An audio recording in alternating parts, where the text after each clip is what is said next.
Boa noite, Natália. Tudo bem? Boa noite. Tudo bom? Seu microfone está mutado. Não estou te ouvindo. Oi, boa noite. Oi, boa noite. Tudo bem? Tudo ótimo. E com Tudo você? bom. Tudo bem, graças a Deus. Prazer em conhecê-la, né? Agora pessoalmente, não, né? O pessoalmente, um novo pessoal aí. Mas Isso. boa noite, Arthur. Tudo E aí, bem? Ju? Tudo bem, Aline? Tudo bom. E que bom que você aceitou, né, o nosso convite em partilhar o seu conhecimento conosco nesse evento, né, que a gente comemora, na verdade, a 22ª semana da biologia, das ciências biológicas e das ciências agrárias, e hoje a gente dedicou, né, essa noite só para apresentações na área das ciências biológicas. Então, Natália, a gente fica muito feliz por você ter aceito, por você partilhar o teu conhecimento aqui com a gente um pouquinho. É uma honra ter você aqui com a gente. Obrigada, Aline. Obrigada, Arthur, que eu chamo de Marvin, porque a gente é colega de turma de graduação. Então, sempre tem os apelidos que ficam para a vida. Uhum. Obrigada, gente, pelo convite aí. Espero poder superar as expectativas de vocês sobre o tema. E vamos lá. Com Falar de certeza. tartaruga. Com certeza. Eu queria agradecer de novo a Natália aí pelo desafio de, numa sexta-noite pré-feriado, aceitar às 9 da noite. Às 9 da noite, né? Ajudar Partilhar. a gente aí. Então, obrigado, Natália. Eu fico bastante contente. Gostaria aí que o pessoal pudesse aproveitar bastante a palestra da Natália. Como ela disse, nós somos contemporâneos aqui de UEL, a gente era amigo próximo aqui na faculdade, a gente ia nos rolês junto por aqui. Então, é uma pessoa que eu tenho bastante estima e que eu gostei bastante quando aceitou o nosso convite. Uhum. Eu tenho certeza que vai ser algo bastante positivo assim, para os nossos alunos. Novamente, obrigado aí, Natália. Obrigada mesmo. Na verdade, a gente agradece, né, Arthur, em nome do professor Odair, né, nosso coordenador aí. Enfim, em nome do curso. Natália, eu vou te apresentar aqui e aí você fica à vontade para iniciar. Viu, pessoal? Eu já avisei o pessoal que em torno de 9h10 a gente tem um intervalinho aí de 10 minutinhos entre a palestra da doutora Lucila, que foi muito, muito enriquecedora, né, sobre entomologia forense, e eu acredito que a sua também vai ser no mesmo nível de enriquecimento, e isso que deixa a gente muito feliz. Pessoal, então vou apresentar para vocês a doutora Natália Riso Friol, tá? Ela é bióloga pela Universidade Estadual de Londrina, com mestrado e doutorado em zoologia pelo Instituto de Biociências da USP, pesquisadora em taxonomia sistemática, biodiversidade de quelônios de água doce da América do Sul. E atualmente ela é consultora ambiental de epitofauna terrestre e aquática. Doutora Natália, muito bem-vinda. Fique à vontade. Obrigada, Aline. Eu pedi para o Arthur ele compartilhar a tela, porque eu estou com um pouquinho de dificuldade. Não sei se é por conta do sistema do meu computador. Essa semana eu não consegui compartilhar também, aí eu passei para ele a apresentação, ele vai passar para mim, tá bom? Isso aí, Natália. Aí você me avisa conforme você for precisando que eu passe os slides. Tá bom, pode compartilhar.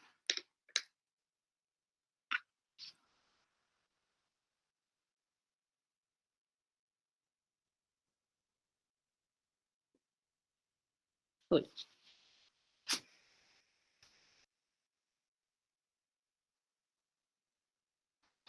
Só expandir a tela.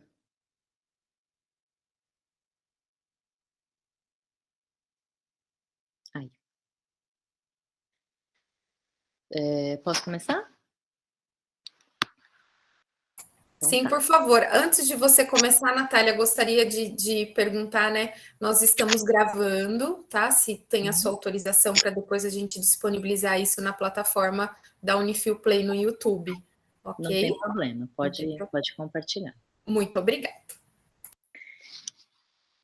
Vamos lá, então. pessoal, eu agradeço que tem pessoas aqui interessadas no tema. É um tema que eu venho trabalhando desde a minha graduação. Eu fiz TCC com o grupo das tartarugas, o mestrado e o doutorado, como a Aline disse aí na minha apresentação.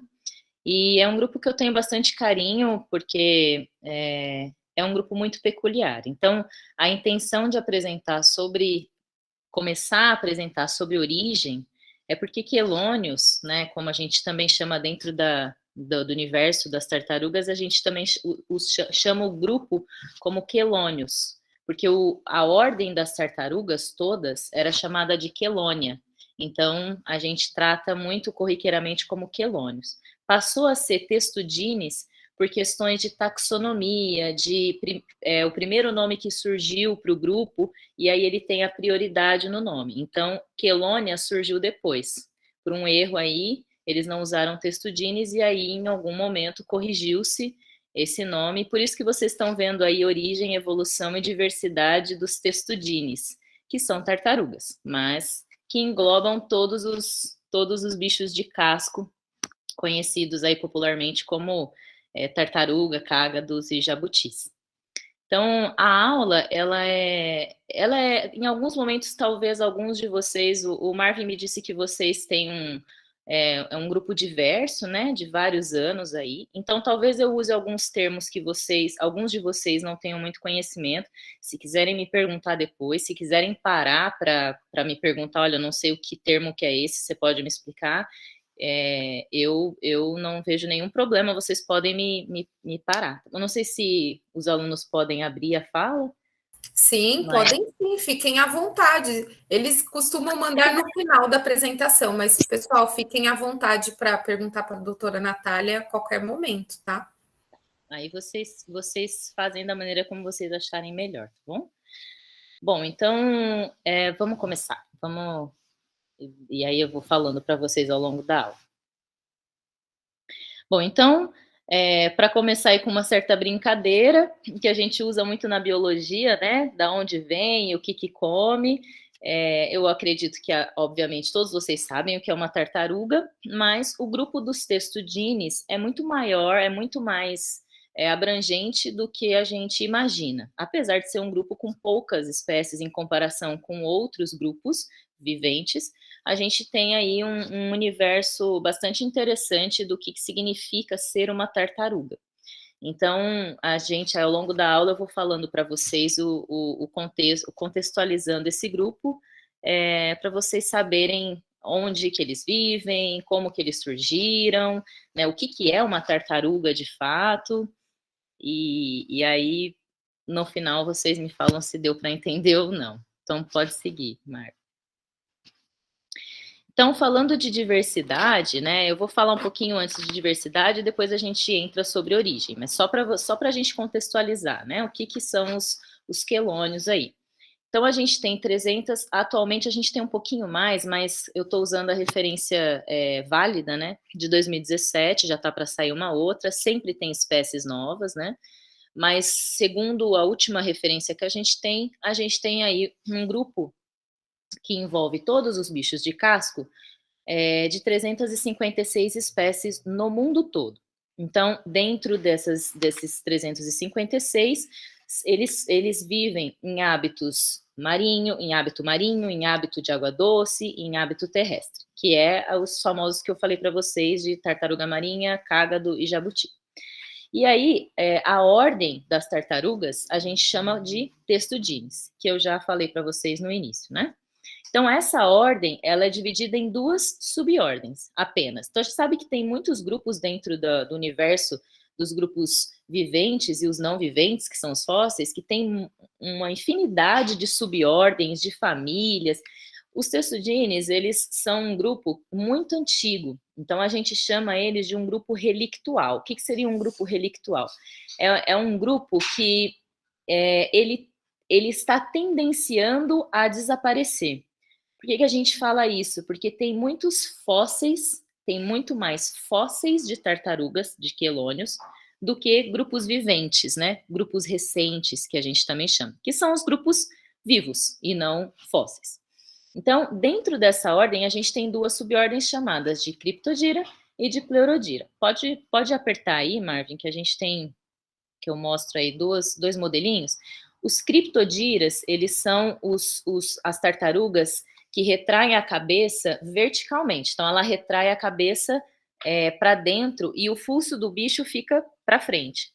Os Pleurodires são os quelônios que retraem o pescoço lateralmente. Então, vejam aí na foto uma diferença clara, né? E os jabutis são conhecidos por colocar o bracinho na frente e a cabecinha para trás. Já os cágados, esses cágados de rio, que a gente conhece, a grande maioria deles, pelo menos no Brasil, são as tartarugas que retraem o pescoço lateralmente para dentro do casco. Essas duas formas é naturalmente para se proteger. Então, essas duas maneiras de esse Bauplan que a gente chama, né, que essa forma de corpo, de se diversificaram ao longo do tempo, e aí a gente divide em duas subordens diferentes, tá bom? Então, todo mundo que está dentro de Pleurodira retrai o pescocinho igual um jabuti, e todo mundo que está dentro dos Pleurodira retrai o pescocinho lateralmente, tá? E aí, só para dizer, nessa imagem do lado, a gente tem então a carapaça, que é a parte de cima do casco do animal, o plastrão, que é a parte de baixo, e uma ponte óssea que liga o plastrão à carapaça, formando o casco. Pode passar.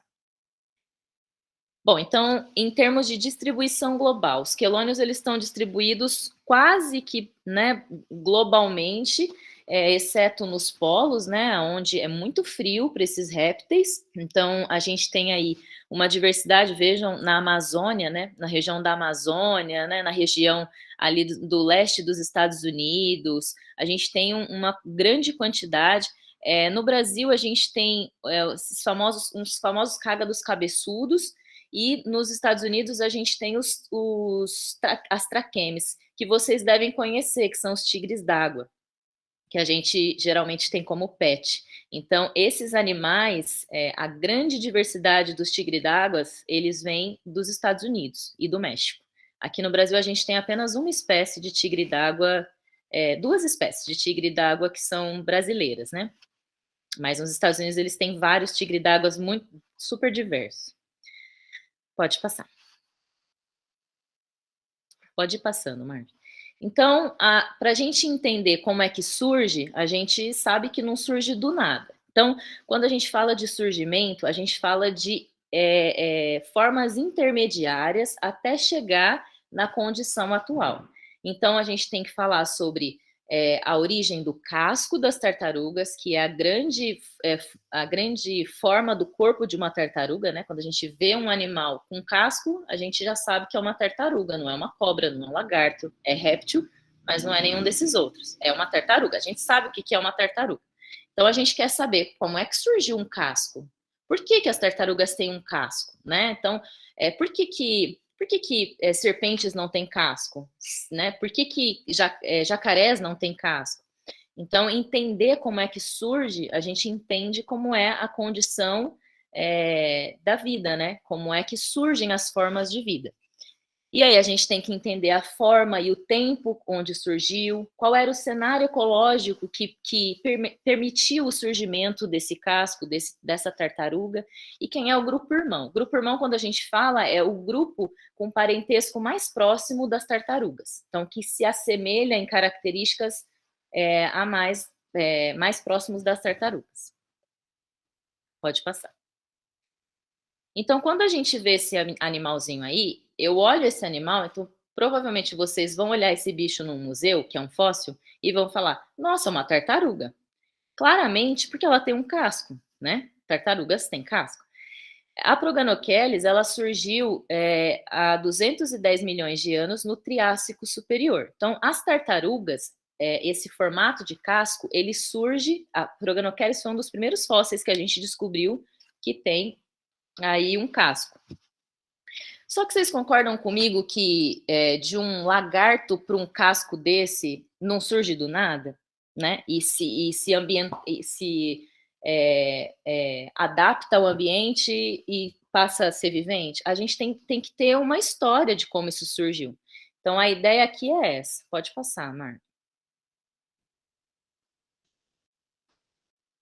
Bom, aí a gente tem Proterocerces. Proterocerces também é um animal de 221 milhões de anos, é um pouquinho anterior. Então, vejam, quando a gente fala de milhões de anos atrás, quanto mais anos, é mais para trás. E aí também é do Triássico e também já tinha um casco. Vocês veem aí que tem um formatinho de tartaruga. Bom, pode passar. E aí, a gente tem no Permiano, que é antes do Triássico, ou seja, 260 milhões de anos atrás, a gente descobriu um animalzinho que tinha uma cauda comprida. Vejam que a continuação aí dessa rocha é o final da cauda do animal, aí para a direita, né? Continuando aí essa pedra. Então, tartarugas não têm cauda muito longa, podem perceber, né? Elas têm uma cauda, mas é uma cauda mais curta. Só que a diferença desse animal aí, quando eles descobriram, eles falaram, bom, é um lagarto. Mas aí um pesquisador falou, olha, mas esse animal, ele tem uma costela expandida, né? Algo meio parecido com um casco de tartaruga ou algo próximo disso. Ele está no tempo geológico bem pouco anterior às tartarugas. Será que ele não poderia ser o animal intermediário que deu origem ao casco das tartarugas, né? Bom, então vamos seguindo. Só que parece grande, né? Mas ele era pequenininho. E aí quando a gente compara com o casco de uma tartaruga, a gente vê que é algo próximo, né? Mas ainda existia um gap, né? Uma separação muito grande entre o que é o Eunotosaurus, que é esse animalzinho, e um casco totalmente fechado, com a barriguinha fechada com osso e tal. Então, seguindo aí nos estudos científicos, foram descobrindo outros fósseis. Tu pode passar, Marco. O Eunotosaurus, dentro de uma paleoarte, que a gente chama aí quando a gente tenta desenhar o que seria o fóssil, ele seria mais ou menos desse jeito. Pode passar. Bom, só que daí, o que a gente tem que pensar? Quando a gente fecha o casco de um animal, como é que a gente respira? Nós, seres humanos. A gente respira estendendo as costelas, né? Fazendo isso aqui. Só que quando você fecha um casco, você não consegue mais fazer isso aqui, né? Então, o que é o casco de um quelônio? São as costelas fechadas, conectadas umas às outras. Então, eu não consigo mais fazer isso aqui, porque eu não tenho músculos intercostais, né? Que são entre as costelas. Como o casco dela é completamente fechado, eu não consigo fazer isso aqui para inspirar e expirar. Então, para as tartarugas, antes de fechar o casco, a gente teve que evoluir um músculo diferente para você contrair e relaxar o pulmão. Então, vejam, existe toda uma escala de tempo necessária para ir mudando as características dos animais que vão surgindo, as mutações que vão surgindo, até que você permita que apareça um casco fechado, porque já tinha um músculo que ele conseguia fazer a respiração, um músculo anterior e posterior no corpo do animal, que conseguia puxar e contrair quando entra ar dentro do pulmão desse animal. Então, podia ter a costela fechada, né? Seria isso aqui. Podia ter a costela fechada, porque nessa região posterior e anterior, o músculo consegue trabalhar naturalmente. Essa é a grande diferença na respiração das tartarugas para os outros répteis, que têm os músculos intercostais. Pode ir passar. Bom, então, pode ir passando, Marco. Bom, então, quando eles descobriram o Eunotosaurus, eles falaram, tá bom, mas para a gente colocar ele dentro da linhagem das tartarugas, como se fosse o primeiro tipo de tartaruga, ainda sem um casco propriamente dito, mas algo próximo do que seria uma tartaruga, ele tem que ter o músculo intercostal, ele tem que ter a ausência do músculo intercostal e tem que ter o músculo anterior e posterior, porque é assim nas tartarugas. E bingo, o Eunotosaurus tem esse tipo de respiração. Então, aí, isso permite que você comece a colocar uma evidência que prove que, sim, pode ser uma verdade que o Eunotosaurus faz parte, sim, da base das tartarugas, né? Não tinha o casco fechado, mas já tinha essa forma de respiração. Pode seguir. Bom, aí, talvez aqui seja um pouco mais complicado de vocês entenderem, mas a gente tem 3 tipos diferentes de crânios, né? A gente tem o crânio anápside, que envolvem todos os vertebrados. Então, a gente tem o crânio anápsida, que é totalmente fechado, sem nenhum buraco ou fenestra, que é onde passam nervos e músculos. A gente tem os diápsidas, que são... Anápsidas incluem tartarugas e para répteis fósseis. Então, as tartarugas, elas são o único grupo vivente que tem o crânio totalmente fechado. Aí tem os diápsidas, que o di diz sobre 2 fenestras, que são 2 buracos na cabeça, no crânio. Isso inclui todos os répteis, fora as tartarugas. E tem os sinápsidas. Os sinápsidas são os mamíferos, que somos nós. Então, a gente tem esses 3 tipos. Tartarugas sempre foram conhecidas por serem anápsidas. Se vocês pegarem um crânio de um jabuti, de uma tartaruga marinha, é totalmente fechado, não tem buraco nenhum. Só que quando a gente olha o Eunotosaurus, que é esse bichinho aí que a gente está tentando colocar na linhagem basal das tartarugas, você fala, poxa, então ele tem que ter crânio anápsida, crânio fechado. Todas as tartarugas, depois dele, tem crânio fechado. Só que o Eunotosaurus, eles descobriram que ele tinha, aí tem a direita, né, a imagem da direita, tem essa imagem vermelhinha, aí é um supratemporal. Quando eles fizeram uma imagem de tomografia, a imagem de cima, quando você tira o supratemporal, tem um buraquinho, é a imagem do meio aí, Marvin. Em cima no Eunotosaurus mesmo, isso, esse. Esse buraquinho, ele é algo como uma fenestra vestigial. Então, aí eles falaram, puxa vida, a gente sempre achou que os anápsidas, o crânio anápsida, era a forma mais antiga conhecida de crânio. Ou seja, era tudo fechado, depois foi abrindo uns buraquinhos, e aí surgiram os répteis conhecidos, os mamíferos e tal. Porque a tartaruga, ela vem do Triássico, ela vem antes dos mamíferos, dos outros répteis. E aí, quando eles olham o crânio dele, eles falam, poxa, mas então os diápsidas, que eram com as fenestras, eles vieram antes. Então, o crânio anápsida, ele não é o mais anterior. Ele, na verdade, é derivado do crânio com os buraquinhos. Então, isso meio que revolucionou o conhecimento que a gente tem de tartarugas. A gente sempre achou que o crânio anápsida fosse anterior. E aí, com esse grupo, o Eunotosaurus, entrando na linhagem basal aí das tartarugas, a gente sabe, então, que as tartarugas surgiram de um ancestral comum que tinha o crânio com buraquinhos. E, com o tempo, foi fechando. Pode passar. Bom, então, só que beleza. Só que do Eunotosaurus aí de cima para uma Proganocheles é uma coisa bem diferente, né? É uma coisa... é um pouco de costelinha ali achatadinha, outra coisa é um casco completo. Então tá, isso não surgiu do nada também, a gente tem aí intermediários. Então vamos passar, pode passar. E aí, em 2015, vejam, pessoal, essa história ela é bem recente, tá? Então, a gente não sabia muito a origem de tartaruga. Essa conversa que a gente está tendo, a gente começou a elucidar agora, depois de 2014, 2015, assim, a gente não conhecia esses fósseis que eu estou apresentando para vocês, tá? Conhecia, mas a gente não tinha ainda estudado eles e entendido eles dessa forma. E o Papocheles rosini, ele foi descoberto em 2015. Qual é a grande sacada desse bicho? Ele tem a costela expandida, igual o lagartão lá, o Eunotosaurus, só que além disso, ele tem os ossos na barriga, como se fosse um protoplastrão. E aí, quando eles descobriram esse fóssil, eles falaram, poxa, esse lagarto aqui, ele tem osso na barriga, e é seriado. Que a gente chama de gastralha.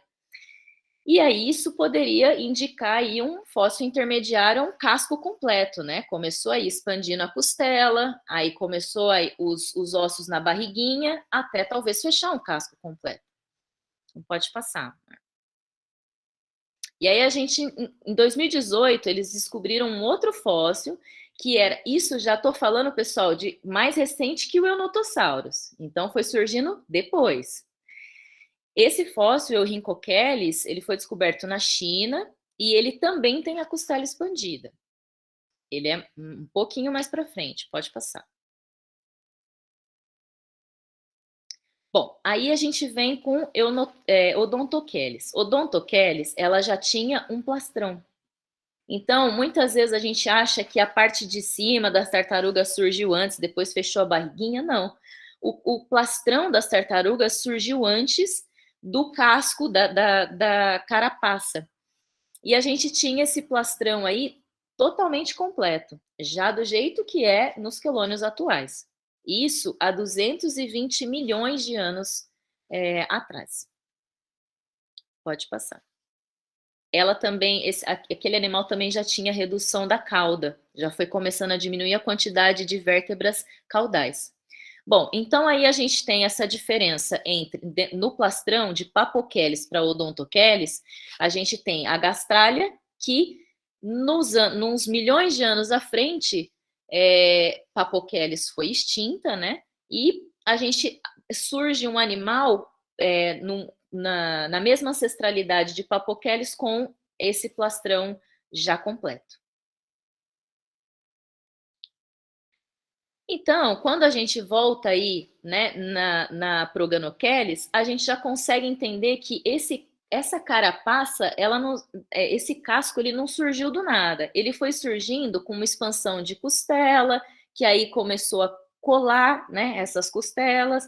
Essa barriga com ossos, ela foi de uma coisa, uns ossículos e virou um plastrão. E aí, com a Proganochelis, os ossinhos marginais que conectam, né, de fato, esse casco foi totalmente fechado, e aí surgem as tartarugas. A Proganochelis, ela não retraía o pescoço para dentro da cabeça. Vejam aí, atrás do pescocinho, ela tinha espinhos cervicais, bem atrás, isso. Então, ela não conseguia colocar a cabeça para dentro. Algo parecido acontece com as tartarugas marinhas. Elas não têm o costume de colocar a cabeça para dentro, né? Vocês podem perceber que é difícil a gente ver uma tartaruga marinha com a cabeça para dentro do casco. É porque elas são criptodíras, elas colocam a cabecinha como um jabuti, mas elas não conseguem fazer dessa forma muito para dentro. Elas conseguem retrair pouco.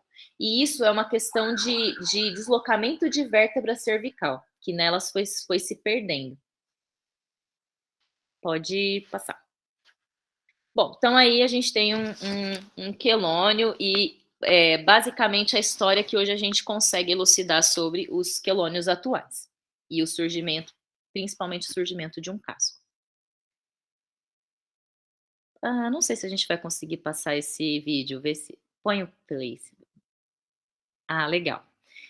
Tá, então essa é a hipótese do surgimento. A Papochelis, que tinha aqueles ossinhos na barriga, a gastralha, não vai aparecer, tá? Mas esse é um fóssil mais antigo que o Eunotossauros, que era um lagarto. Aí a gente já tem aí a expansão da costela, tá? E aí ele tinha pequenos ossículos, então aí Papochelis vem antes, né? Que tinha os ossículos seriados na barriga. Odontochelis já com o plastrão propriamente dito, e os ossinhos marginais já aparecendo aí em Proganochelis, fechando completamente esse casco. Tá? E aí uma tartaruga atual, que é a tartaruga mordedora, que é a Quelidra. Pode passar. Bom, aí a gente tem que entender em que contexto que surgiu essa tartaruga. Então, a gente tem que pensar com quem que ela poderia aparecer nos tempos atuais, né? Para a gente entender o cenário ecológico. Tá, e aí a gente tem características primitivas como redução das falanges. Então, a gente começa a ter mãozinhas mais curtinhas, porque o cenário ecológico defendido pelo Joyce é um cenário terrestre. Então, porque Proganochelys, ela é um animal bem terrestre, bem parecido com um jabuti. Então, a gente vai tentando relacionar com o que a gente conhece atualmente com o que os fósseis nos dizem. Então, a gente tem uma tartaruga adaptada ao hábito terrestre e não aquático, né? Mãozinhas menorzinhas, não mãos como se fosse uma tartaruga marinha, né? Que já é uma nadadeira mesmo. E a gente tem aí estudos da histologia do casco que mostram uma origem de casco de tartarugas terrestres, quando a gente compara. E essas características, elas são... quando a gente encontra as tartarugas terrestres, os fósseis, a gente sabe que é terrestre porque tem outros animais que são terrestres que estão no mesmo sedimento. Então, a gente consegue relacionar. Pode passar. Como os dinossauros saurópodes, por exemplo. Bom, então a gente consegue pensar num Eunotosaurus, que é a base, surgindo num mesmo cenário ecológico de um Gophérus, que é um jabuti africano, que tem a redução das falanges, que tem o hábito mais fossorial, né, que escava, mas que tem uma forma de vida mais fossorial. Para quem não sabe, vive enterrado. Bom, então aí a gente vai comparando, né? Comparando, igual eu estava falando. Então, os membros, né, o crânio do Eunotosaurus e do jabuti, eles são em forma de pá. Então, isso diz para a gente que é um animal que ele costuma escavar. Então, se escava, é um animal que vive no fundo da terra, né? Então, a gente vai relacionando assim. Então, todas as características nos levam para um bicho escavador. Pode passar, Marta.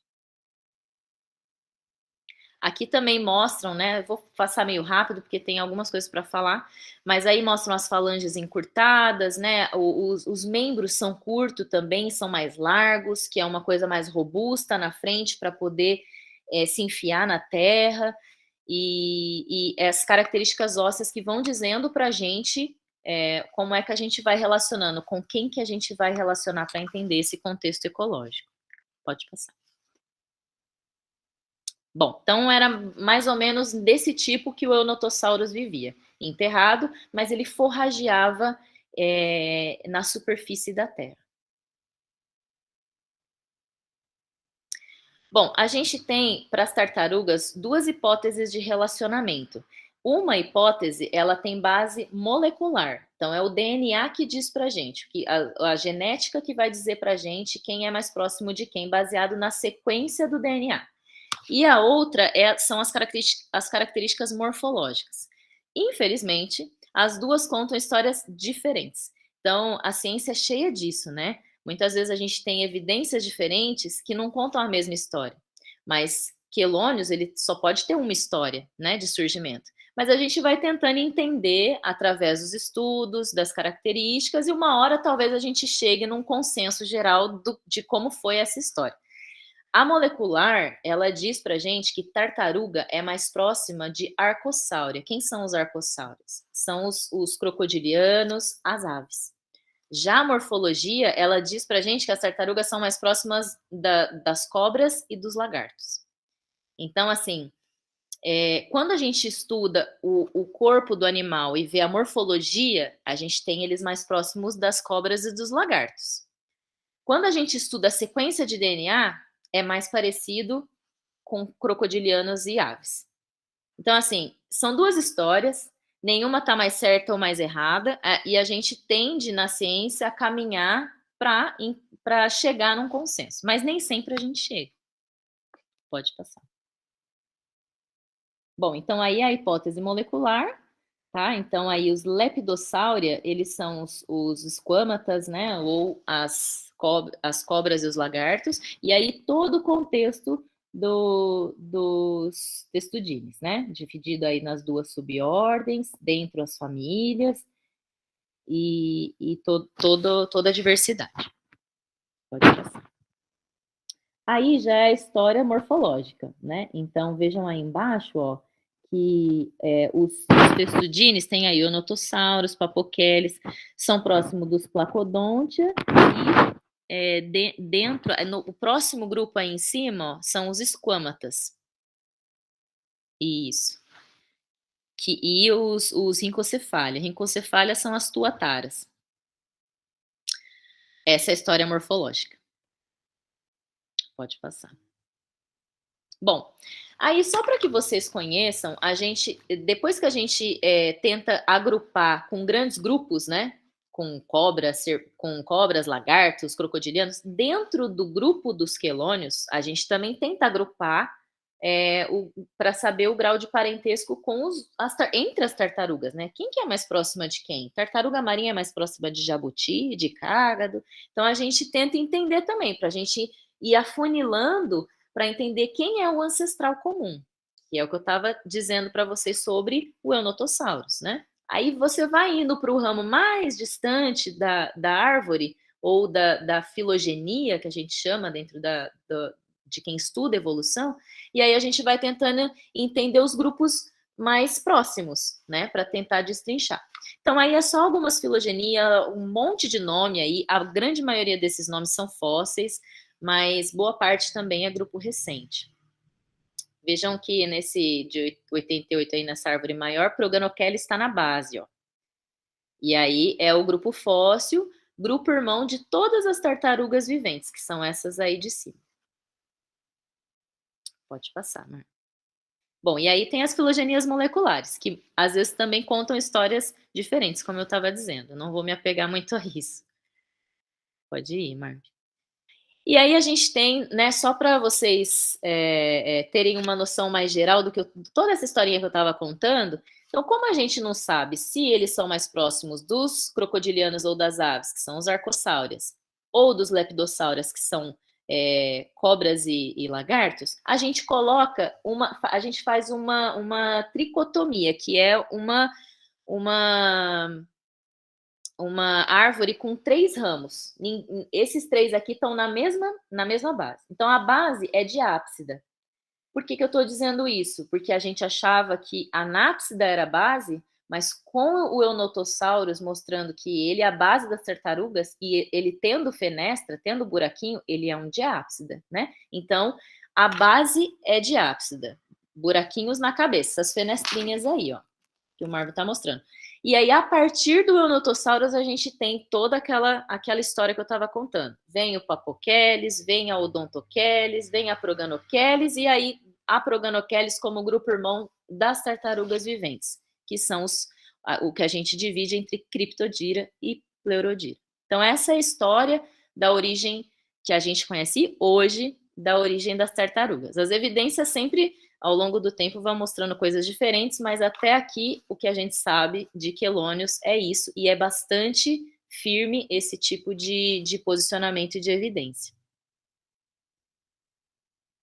Bom, agora a gente vai falar de diversidade. Então, falamos da origem do casco, falamos quem pode ser o grupo que deu origem às tartarugas, a expansão de costela, beleza. Agora todo mundo tem casco, mas eles são diversos em que nível, assim?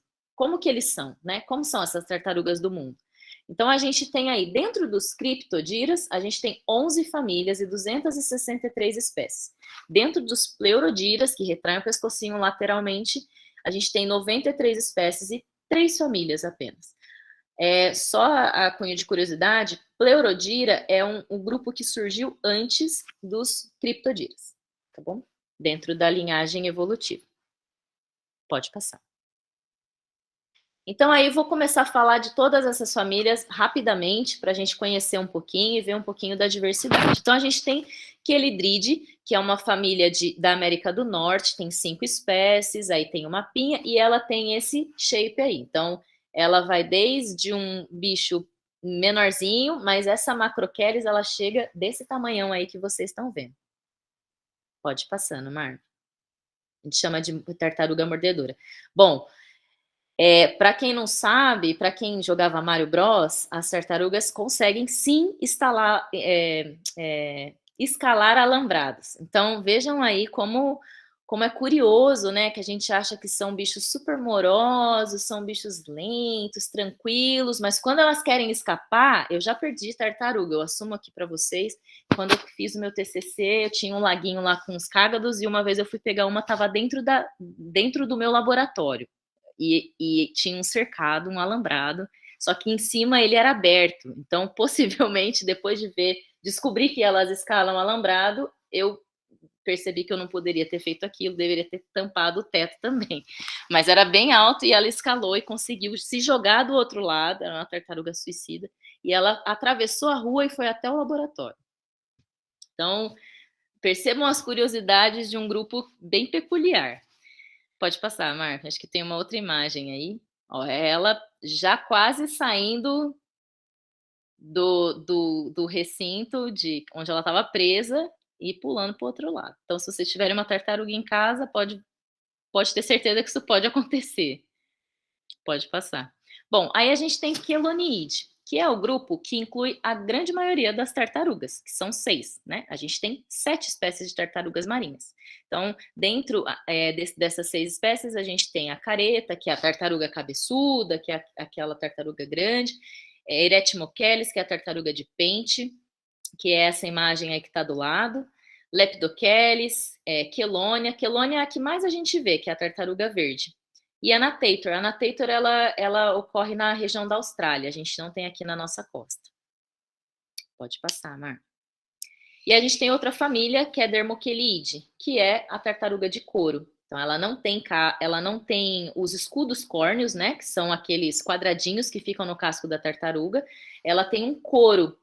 E aí, só que embaixo ela tem a costelinha colada, que nem todo o casco de tartaruga. Vou te passar. A gente tem um outro animal que é da família Dermatemididae, que é uma espécie só, que ocorre na América Central, é um bicho bem diferentão também. Só tem uma espécie. Pode passar. Quinosternide, a gente tem uma espécie aqui no Brasil, que é a Mussuã, que esse bicho, acho que pode passar, acho que eu pus uma imagem. Bom, esse bichinho, ele tem dobradiças no plastrão que ele consegue fechar o casco. Então, ele coloca a cabeça para dentro e ainda tampa com o plastrão a cabecinha dele. É uma maneira de se proteger também. Pode passar, Marta. A gente tem Emidide, dentro de Emidide tá as famosas tigre d'água, que eu estava comentando com vocês, mas vejam aí a quantidade de gêneros que tem desse grupo dos tigre d'água, das box turtles, que são umas tartarugas cheias de pintinhas. Elas parecem um jabutizinho, mas são tartarugas de água doce, não são terrestres. E aí no Brasil a gente tem aí na região do Rio Grande do Sul, Uruguai, já estendendo a Trachemis dorbini, que é a nossa tigre d'água brasileira. Pode passar.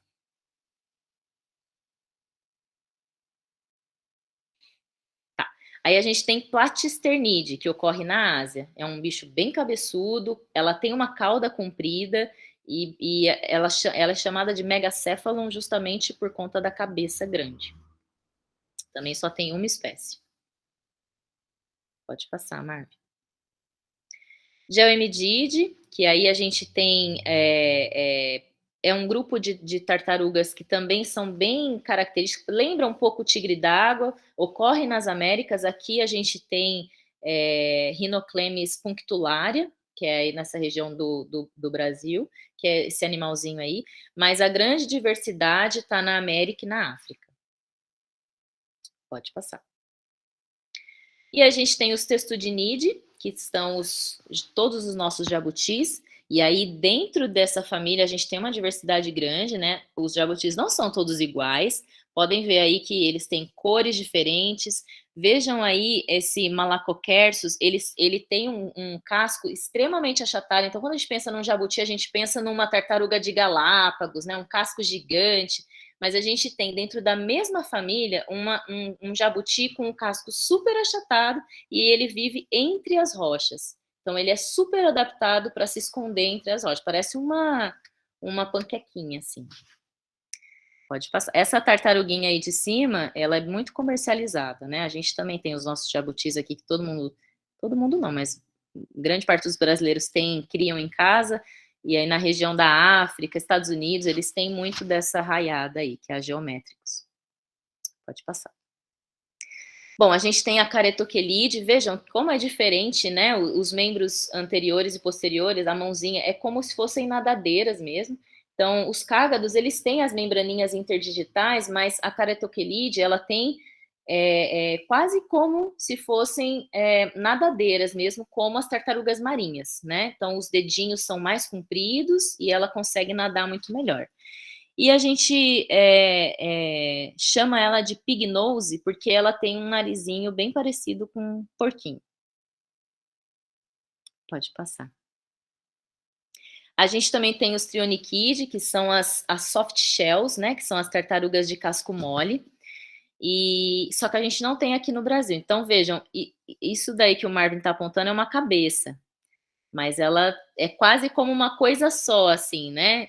O pescoço, a cabeça com o pescoço alongando no casco. Mas vejam, se vocês prestarem atenção, no centro desse casco tem a parte óssea do animal, que são as costelinhas expandidas. Então, ela tem um casco, mas ela não tem os escudos córneos em cima. E ela vive no fundo do rio. Pode passar. Isso daí são as soft shells, então vejam como é um bicho bem diferente. É um bicho que o pessoal come muito na Ásia, eu não acho nem um pouco atraente, mas a galera lá come muito, tem muita carne esse bicho. E esse rafetus aí, que vocês estão vendo no canto superior da tela direita, ele está praticamente extinto. Até pouco tempo tinham, acho que, dois indivíduos só na natureza. E a gente já considera como um animal extinto. Eles não conseguem reproduzir o animal, é um animal muito difícil de se reproduzir fora do ambiente natural. Então, a gente praticamente perdeu aí essa espécie. Pode passar. Um professor meu fez um livro sobre ele, inclusive contando toda a sua história, que é esse rafetus aí, tanto assim, de tão emblemático que é, né, a extinção desse animal enquanto a gente está aqui ainda e a gente que extinguiu esse animal. Pode passar. Bom, aí a gente tem quelide. Quelide é o grupo que eu estudei no mestrado, no doutorado. São 58 espécies. Ela ocorre aqui na América do Sul e até a região amazônica, toda aquela região de Colômbia e na Austrália. Na Australásia, Austrália e Nova Guiné, que fica em cima ali.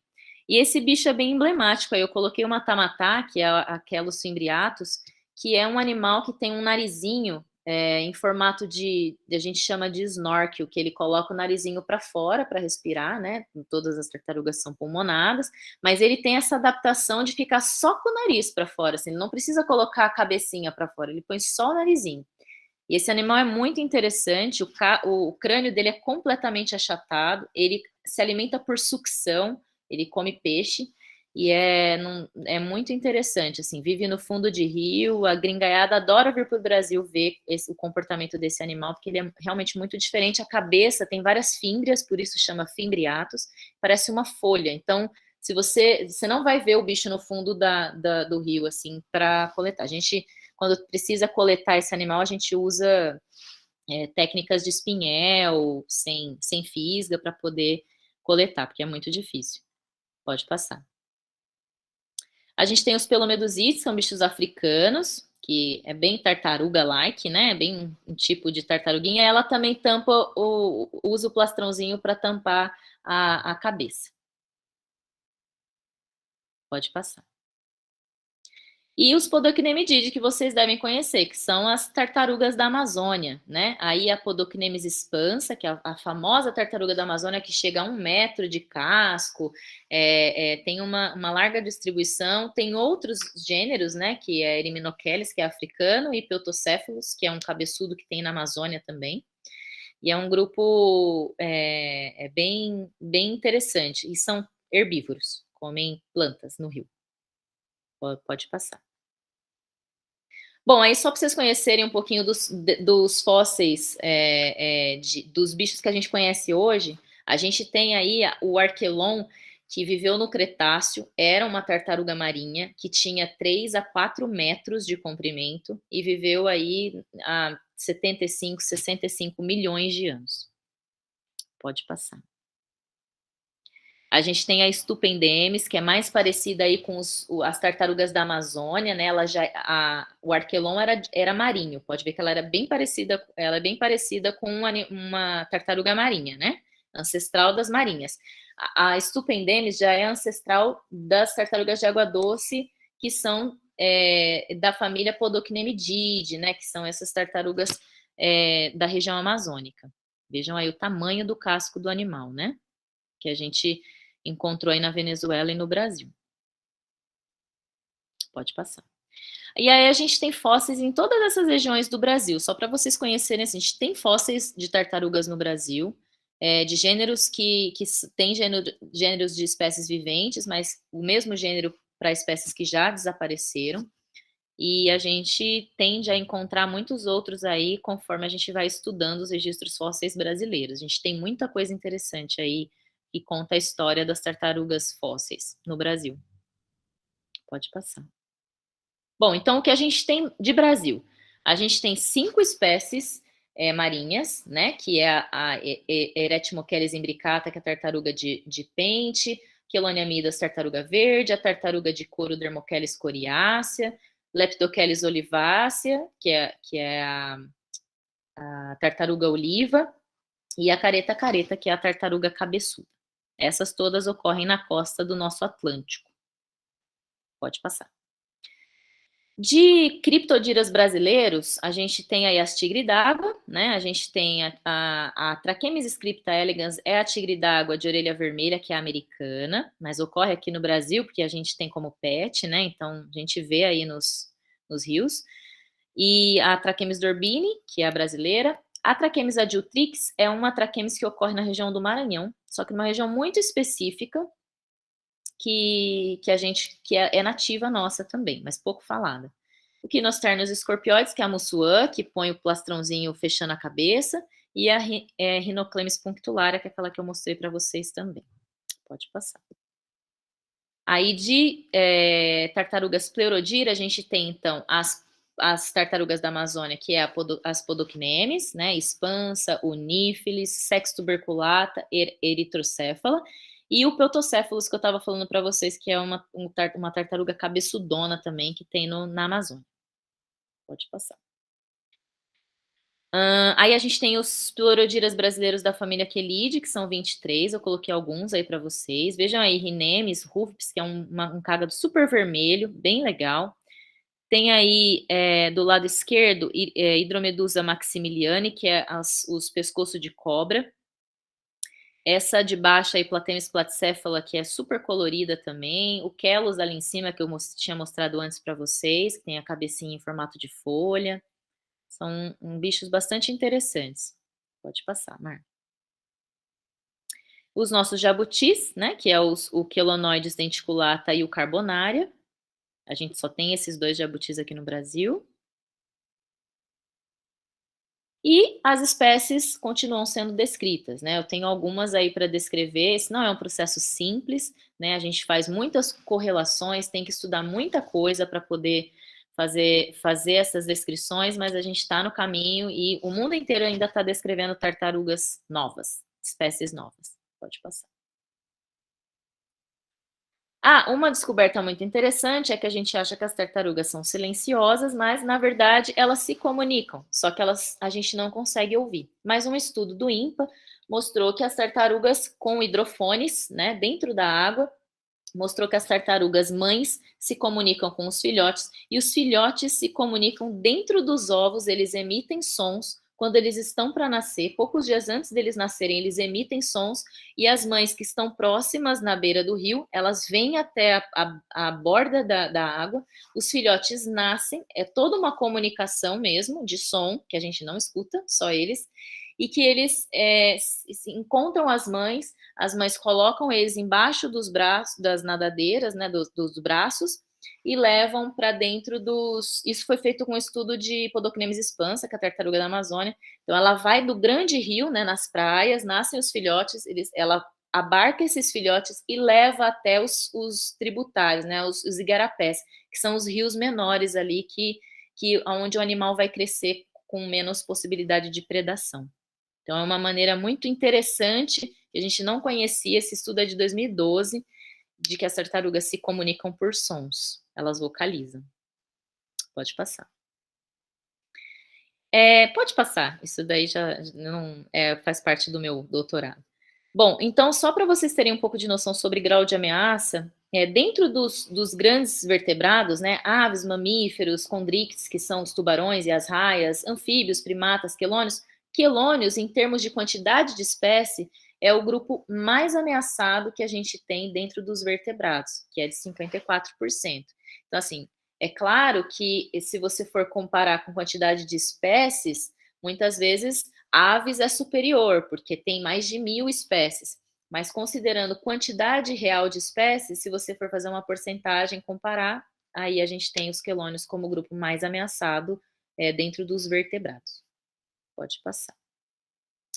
E aí as ameaçadas, então, a gente tem todas as tartarugas marinhas ameaçadas. Pode passar. E a gente tem os cágados e jabutis, que são as continentais, que a gente fala, que são as que vivem nos continentes. Então, todas essas daí. Vejam aí essa primeira imagem da tartaruga de Galápagos, que era o Lonesome George, não sei se vocês souberam dessa história, que era uma tartaruga de uma das ilhas de Galápagos, que lá cada ilha tem, né, a sua espécie, e aí nessa ilha ela foi extinta, era essa espécie daí, eles tentaram por 50 anos reproduzir o animal, não conseguiram, e o animal foi extinto. A grande maioria, vejam essa batagurbasca aí, esse bicho bem diferente, ele está ameaçado porque as pessoas comem esse animal, então é outra, né? Não tem um pingo de graça, mas as pessoas comem esse animal e ele está chegando à extinção também. Pode passar. Aí outros, né? Vários jabutis, a tartaruga de casco mole aí, a soft shell, várias espécies ameaçadas. Pode passar. Aí só a gente tem a Mesoclemis hogg, que é a nossa, e que está ameaçada, é à esquerda aí. Ela está ameaçada, vive na região de Minas e Rio de Janeiro, e a gente está tentando reproduzir também para não ser completamente extinta. Pode passar, né? Bom, mas a gente tem projetos de proteção, né? Mundial, que são os grupos especialistas, né, nos quelônios e que financiam projetos de conservação no mundo todo. Então, tem grandes congressos que só tratam dos quelônios, que protegem, que projetam aí financiamentos grandes para a proteção desses animais. Pode passar. Aí é um outro, que é o Colonial Research Foundation. Pode passar. Turtle Conservation Fund é um outro. E a gente tem no Brasil o famoso TAMAR, né? O TAMAR, ele é muito famoso por proteção das tartarugas marinhas, mas o TAMAR não protege só tartaruga, protege inclusive e financia projetos com a jubarte e outros tubarões que estão ameaçados, né? Usam a tartaruga como espécie bandeira, mas protegem vários outros grupos de animais e tem feito um trabalho excelente aí de conservação e educação ambiental. Pode passar. Na Amazônia, a gente tem o projeto Pé de Pincha, que é bem famoso também lá, que está ajudando, assim, há muitos anos, né, o Pé de Pincha, eu acho que ele é de 90, da década de 90, e ele tem ajudado aí na concentração de ovos e eclosão de filhotes de tartaruga da Amazônia para proteção aí, conservação dessa espécie. Pode passar. A gente também tem as coleções zoológicas que tem os animais depositados, né, coletados e depositados. Então, aí o professor Peter Pritchard, que eu pude visitar, é a maior coleção de quelônios do mundo. Ela já foi transferida da Flórida para a Califórnia, porque o professor Pritchard faleceu. E toda a coleção dele, com mais de 40 mil indivíduos, foi transferida para a Califórnia. E o professor Hussan Zair foi o meu orientador, e a gente tem aí a coleção com aproximadamente 5.000 espécimes, indivíduos em São Paulo, no Museu de Zoologia aqui da USP, onde eu faço o meu pós-doc.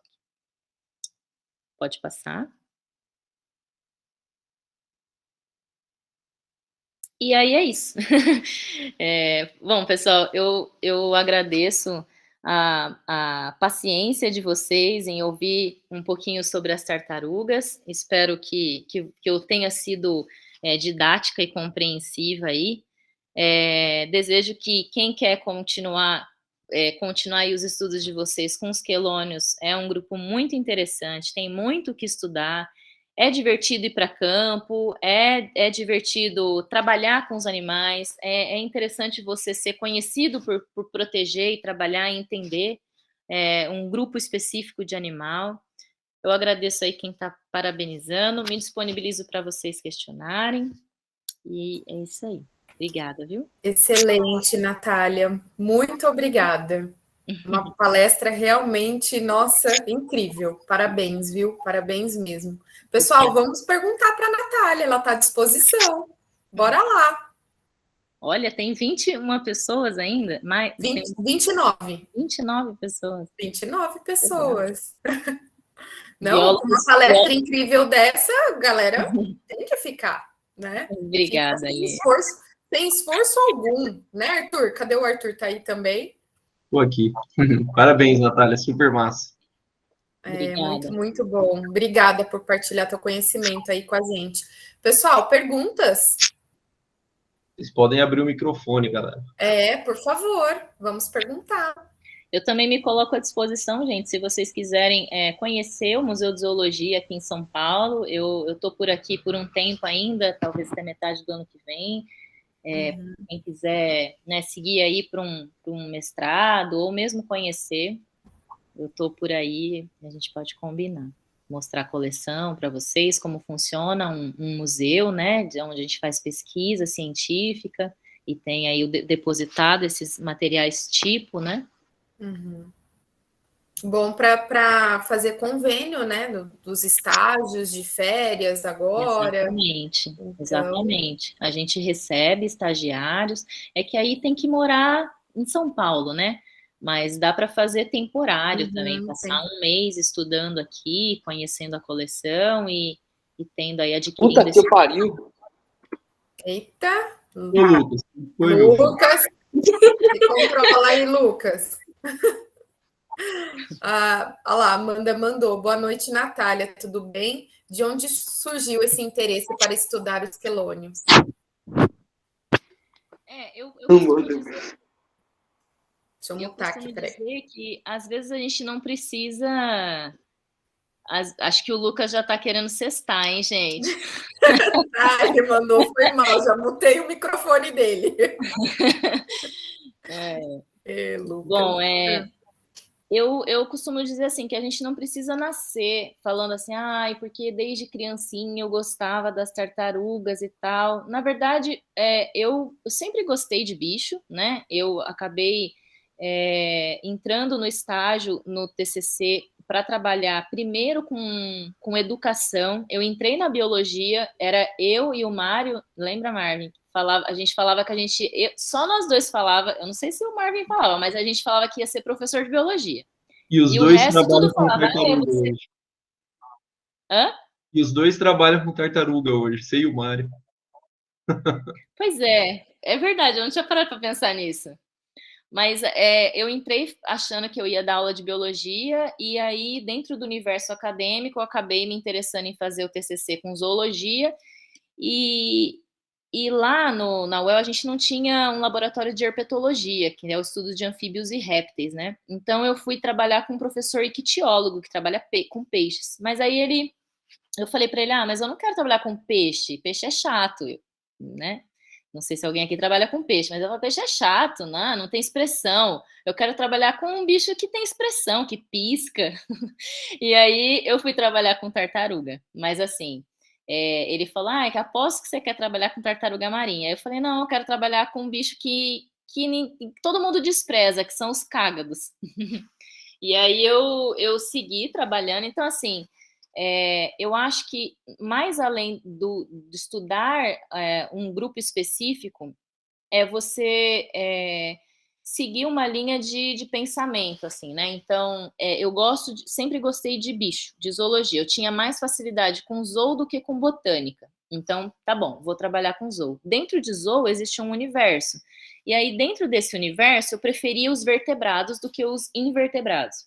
E aí, dentro dos vertebrados, eu encontrei uma chance de trabalhar com quelônios, que era um grupo que eu tinha certo carinho e que eu conseguia fazer pesquisa com eles. Então, e aí, assim, com a nossa vontade, a gente faz muitas coisas, né? Então, eu fui seguindo, terminei a graduação, já fui para São Paulo, morar com os meus tios, dei um jeito, ganhei uma bolsa, estudei para a prova, vim fazer mestrado, depois segui para o doutorado, e aí a vida vai se encaminhando, né? Você vai virando especialista naturalmente, assim, e vai estudando, vai para fora com financiamento do governo, né, quando tem, e aí a gente consegue ir se especializando cada vez mais.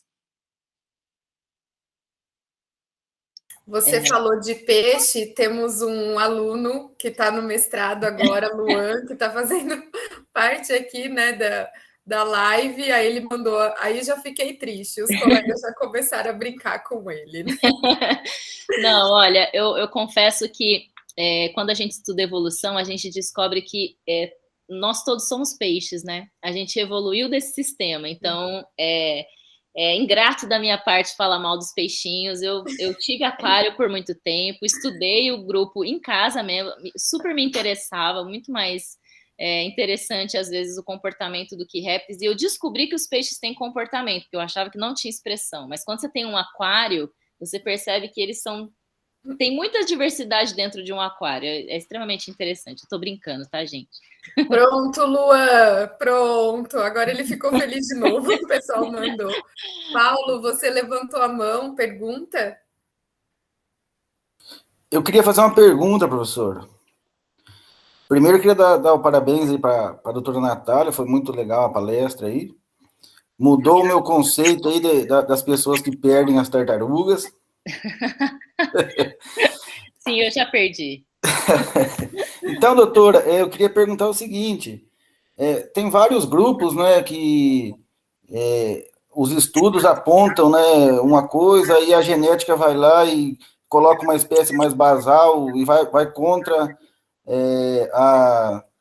os estudos que já tinham até o momento, né? Como que interpretar isso? Como que você pensa a partir disso daí? Que lado que você tende a pensar aí? É bem interessante a sua pergunta, Paulo. É o Paulo, né, que perguntou? Isso. Obrigada aí pela parabenização.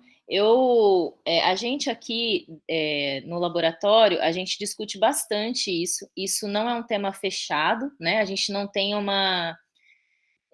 dentro da ciência, a gente nunca pode tratar uma evidência como verdade absoluta. Então, quando a gente estuda ciência e passa a se tornar um cientista, a gente passa a perceber o quanto humilde a gente tem que ser para aceitar crítica, para aceitar o que as pessoas indagam, e isso é muito importante, desde que ela tenha, né, não é puramente negacionista, mas né, que ela entenda a base e comece, a partir da base de conhecimento científico, questionar aquilo.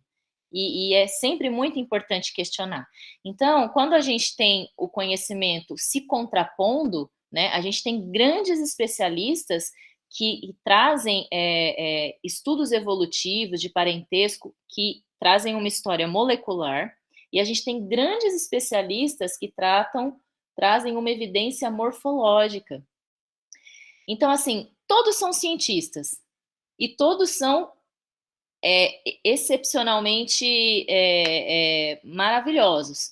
Só que eles estudam coisas diferentes, né? Então, uma coisa é você usar a sequência de DNA para juntar espécies. Outra coisa é você olhar por fora, que é a morfologia, que é o que já foi produzido por uma genética. Aí você fala, bom, então eu tenho que olhar para a genética, porque é a genética quem dá o start, né, para produzir essa morfologia aí de fora.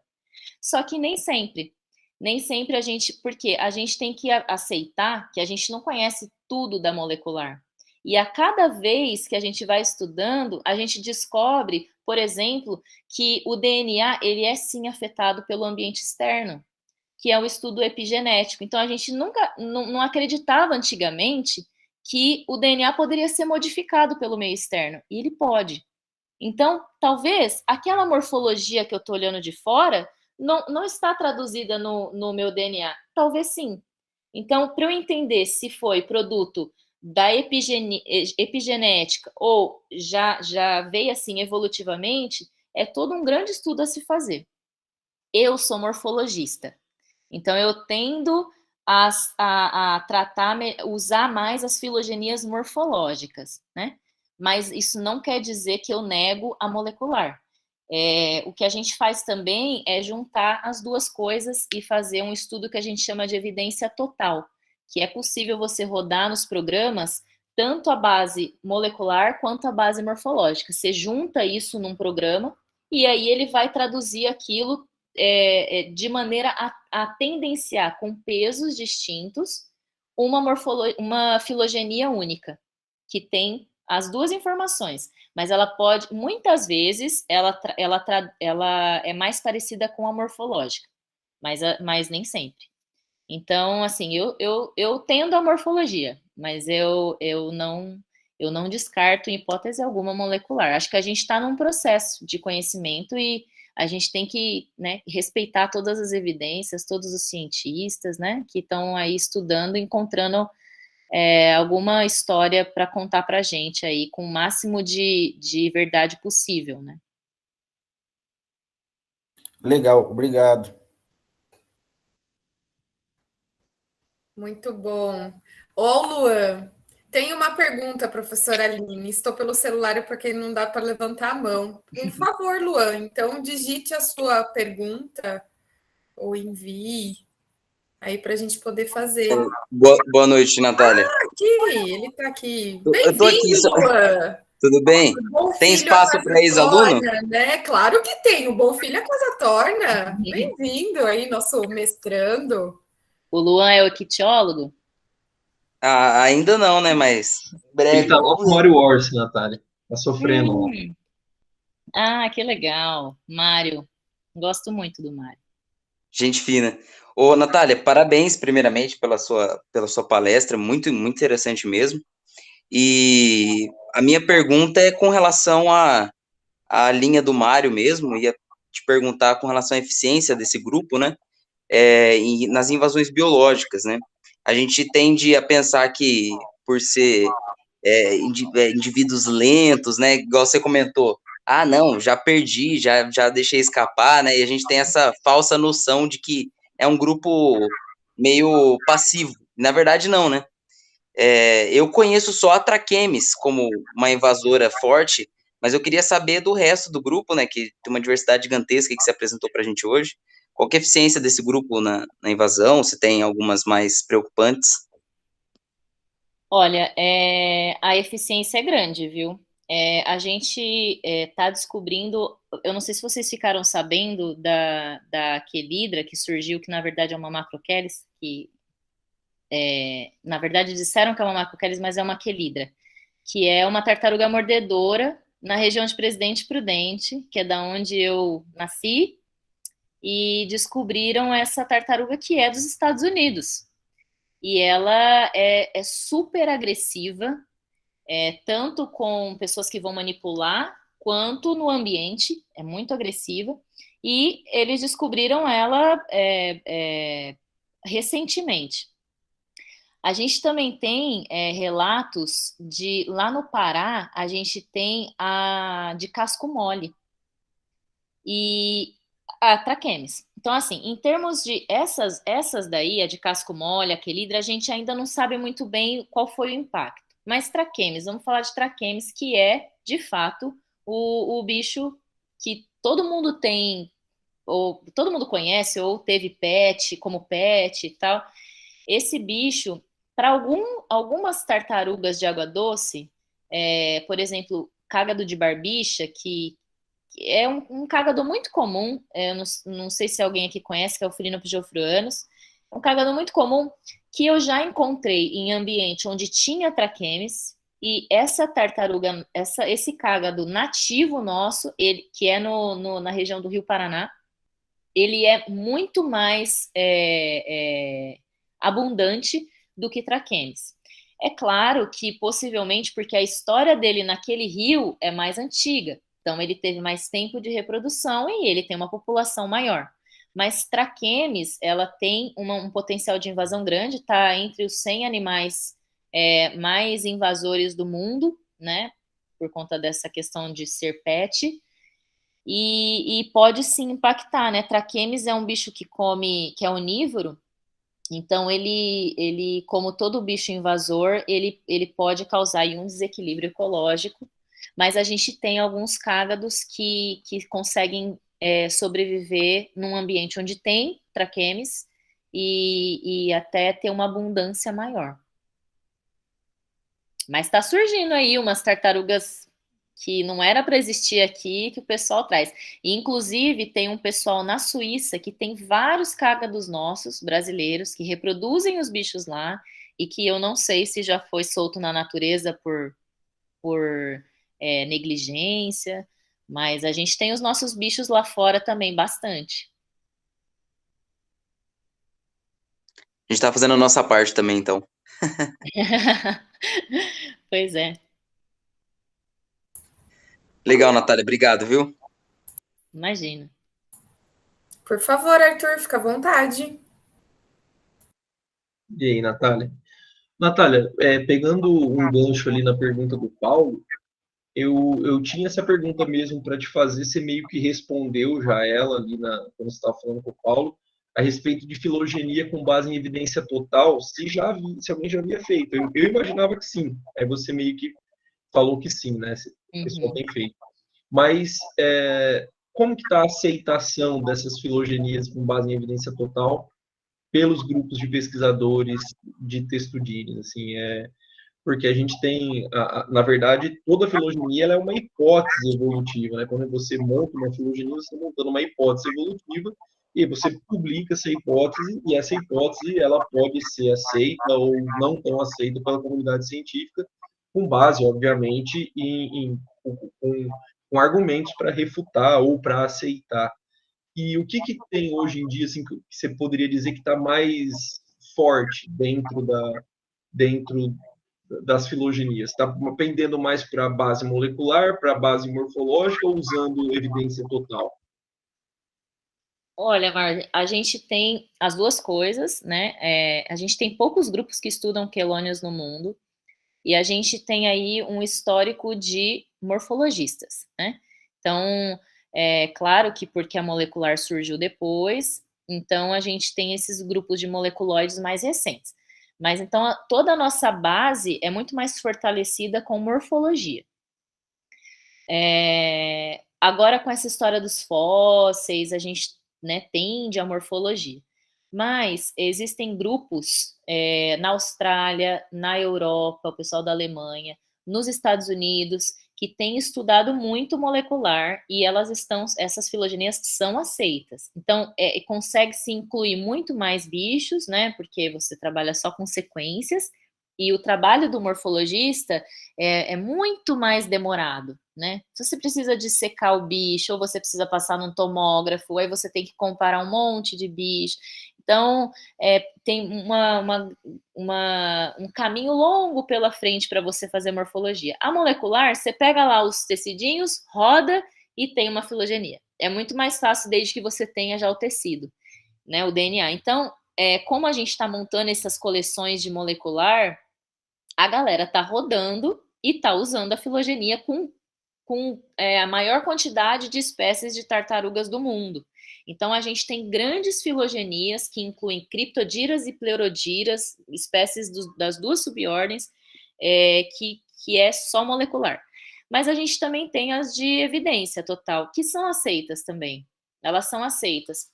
A gente tem um pouco de dificuldade de trabalhar com molecular de quelônios, por uma peculiaridade que eu fui tentar fazer também e eu acabei sequenciando pseudogenes. Eu descobri que quelônios é muito difícil de você sequenciar, você precisa de sequências específicas de quelônios, você não pode usar qualquer sequência de vertebrados para poder sequenciar, então é muito mais complicado. Mas tem uma galera que está fazendo, assim, que tem laboratórios que né, tem investimento e conseguem fazer.